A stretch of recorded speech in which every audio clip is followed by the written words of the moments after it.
Hi all, welcome to Veritasing Radio. I'm going to try and make videos much quicker and just give an overview of companies going forward. Today is going to be Westwater Resources, which I've wanted to look into for quite a while now. I've owned it and gotten hammered. And I think one thing I'm thinking about right now is if 232 goes through, what company has the most leverage? And in this case, they have quite a bit of leverage, but they have high cost assets to bring online. Um, as far as production costs being high, very cheap to bring online. But I just want to run through what the company is as an overview, and then work through the income statement and the balance sheet, and then attempt to find intrinsic value on the company by looking at the 10K for 2018. So this company, let me just comment really quickly, has been beaten up on Twitter. And one thing I've noticed with Twitter is there's so much groupthink. I love the people, it's a great community, but you can get stuck thinking if Westwater is a horrible company, then you won't even look at it. So right now I'm looking at it to be a contrarian basically, but also to kind of understand why it's getting hammered so much. And to understand that, you got to see that it has lost a lot of money. You can just look at the chart. It's diluted shareholders greatly. It's raised a lot of funds, and that's a problem. So overall, let's just start with what the company is. It's based out of Centennial, Colorado. It's a uranium, lithium, graphite developer, definitely on the graphite side. So it started out as a uranium company. They sold off a very good asset, a church rock, to Laramide for $6 million, I believe. And Laramide now is they got a great deal basically. So they sold that off. They got a royalty on that project, and they also have continued payments and still basically like the mortgage is theirs until they receive all that money from Laramide. So they should be getting $2 million coming up from Laramide. So that's an interesting thing. They have basically, they're saying that they're a battery metals company. So that's sort of take that with a grain of salt, but they got a lot of different options. So lithium, they are saying they're exploring in Nevada. So that's one tier of their strategy. Two, they got this graphite, Alabama graphite, that project that they bought by merging with a company. So that company got 30% of Westwater, and it could produce in 2025. And they have a processing plan in 2020 to start generating a little bit of income. So that's moderately interesting.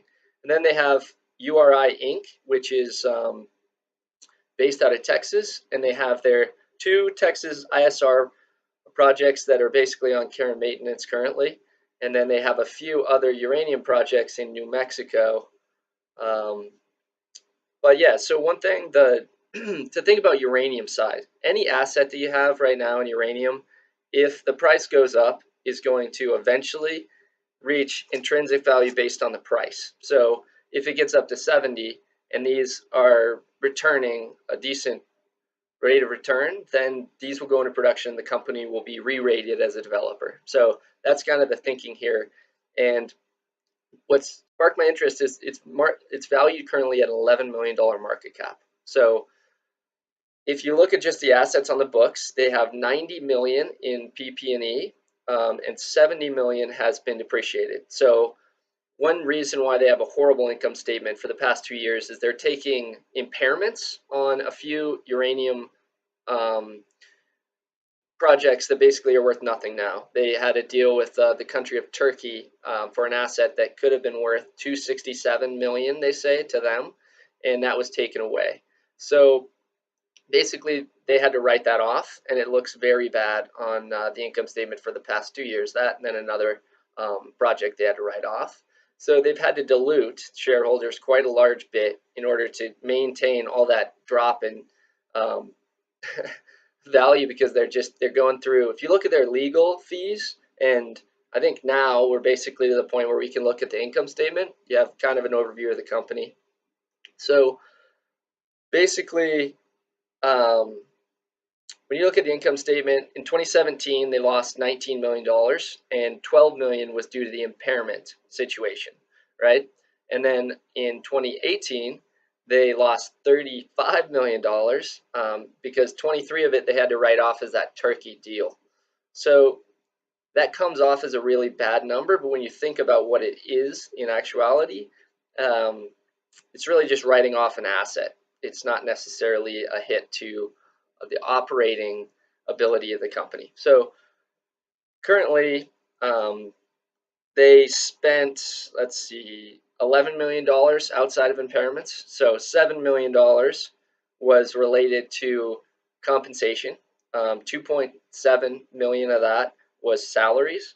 And I think Pete over at Peatland Studios gives a really good description of the salary situation. Basically, management's done a really bad job as far as shareholders are concerned, and they've been taking a lot of they've been increasing their salaries. They gave themselves a raise last year, where I would just fire these people, to be honest. And I think that's what Pete appears to feel like as well. And that's why everyone on Twitter basically dislikes the company. And one thing on groupthink with Twitter is I think about all the really good investors, and they take a step back from being involved in that justification on all sides. So like Warren Buffett, Omaha, Guy Pearce in Switzerland, and just you kind of want to take a step back.